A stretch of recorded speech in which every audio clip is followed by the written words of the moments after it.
National conference के chief तर्जुमान Tanveer Sadiq ने news 18 को इंटरव्यू के दौरान उमर अब्दुल्ला के तबसरों पर सज्जाद लोन और पीडीपी की तनकीद और इल्जामात पर कहा कि मौजूदा सियासी सूरत हाल के लिए सज्जाद लोन और पीडीपी ही जिम्मेदार हैं। उन्होंने कहा कि लोन ने हमेशा विक्टिम कार्ड खेला है, वरना वो बीजेपी की गोद में बैठकर इख्तिदार के मजे न लेते। उन्होंने कहा कि उमर अब्दुल्ला ने जो कुछ कहा है वो दुरुस्त है, लेकिन दोनों सियासी फायदा हासिल करने के लिए हकायक को तोड़ मरोड़ कर पेश कर रहे हैं। उन्होंने कहा कि उमर अब्दुल्ला ने कभी मीर वाइस की दयानतदारी पर शक नहीं किया है।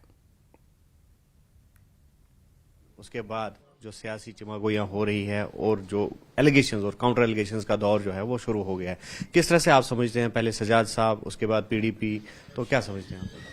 जो लोग 2019 के जिम्मेवार हैं, जिन लोगों ने जम्मू कश्मीर को इस दहान पे लाया, जिन लोगों ने यहाँ के नौजवान बच्चों को जेलों में भरा, उनके पासपोर्ट जब्त किए, यहाँ की नौकरियां ले लिया और एक ही कमरे में 2019 के पहले कैबिनेट में बैठे, वो है पीडीपी, बीजेपी, अल्ताफ बुखारी साहब, सजाद लोन साहब, वहीद परा, ये सब लोग एक ही जगह बैठे थे। उनकी वजह से 2019 हुआ। तो मुझे नहीं लगता हमें उनसे कोई सीख लेनी चाहिए। जहां तक हमारी बात है, उमर साहब खुद प्राइम मिनिस्टर और होम मिनिस्टर से मिले हैं यहाँ के हालात के लिए।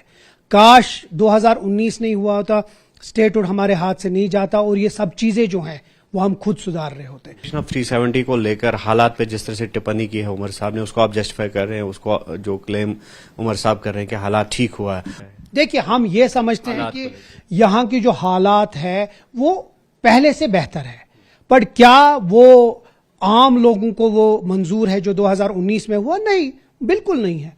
उसमें उमर साहब ने भी कभी नहीं कहा। आपने पूरा, अगर आपने वो इंटरव्यू देखा होगा तो आपको, आप ही का तो चैनल था, उसमें वो बता रहे हैं कि 1953 स्टेटस का क्या हुआ, जो एब्रोगेशन ऑफ आर्टिकल 370 का जो बेसिस है उस पे क्या बोला उन्हें क्या क्या बात की। तो उसमें वापस न जाके मैं इतना ही कहूंगा कि हम लोगों का मंशूर में लिखा है कि हम चाहते हैं कि यहाँ का स्पेशल स्टेटस वापस आ जाए, यहाँ के जो लोगों के जो एहसासात है, उनके एस्पिरेशंस है, उनकी कदर की जाए, और बार बार हम उस चीज को दोहरा रहे हैं। तो मुझे नहीं लगता है कि हाँ हमें इसके ऊपर ज्यादा बात करनी चाहिए, लेकिन जो लोगों की वजह से ये सब कुछ हुआ उनसे तो हम ये सर्टिफिकेट नहीं लेंगे।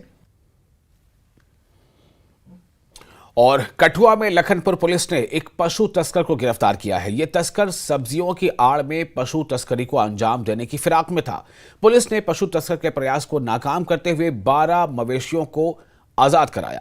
तस्कर के खिलाफ कई धाराओं में मामला दर्ज किया गया है। देश भर में आज महाशिवरात्रि का पर्व धूमधाम से मनाया जा रहा है। लोग सुबह तड़के से ही शिवालयों में जाकर शीश निभा रहे हैं, लेकिन जो तस्कर हैं वो तस्करी से बाज नहीं आ रहे हैं, जिसका ताज़ा नमूना, ताज़ा तस्वीरें आप इस समय देख रहे हैं। लखनपुर थाना के अंतर्गत जब जांच के लिए इस ट्रक को रोका जाता है तो उसमें पाया गया कि इसमें सब्जियों की आड़ में पशुओं की तस्करी की जा रही थी। बेजुबान मवेशियों को किस कदर इसमें भरा गया है, आप तस्वीरें देख रहे हैं। क्रूरता की सारी हदें इसमें पार कर दी गई हैं। तस्वीरों में आप देख रहे हैं कि ये ट्रक के बीच में एक कैविटी बनाई गई थी, जिसके ऊपर आप देख रहे हैं यहाँ पर गोभी, खीरा, सब्जी, शिमला मिर्च, जितनी भी प्रकार की सब्जियां वो सारी इसमें लदी हुई हैं। और आप देख रहे हैं कैविटी जिस तरह से इसमें बनाई हुई है, और कैविटी के बीच में आप देख रहे हैं बेजुबान जो मवेशी हैं वो किस तरह इसमें भरे गए हैं। और तस्करी की वारदात को जो है आज लखनपुर पुलिस ने विफल कर दिया और लगभग 1 दर्जन के करीब जो बेजुबान मवेशी हैं उन्हें मुक्त करवा दिया है। न्यूज़ 18 जम्मू कश्मीर के लिए कठुआ से चरणजीत सिंह।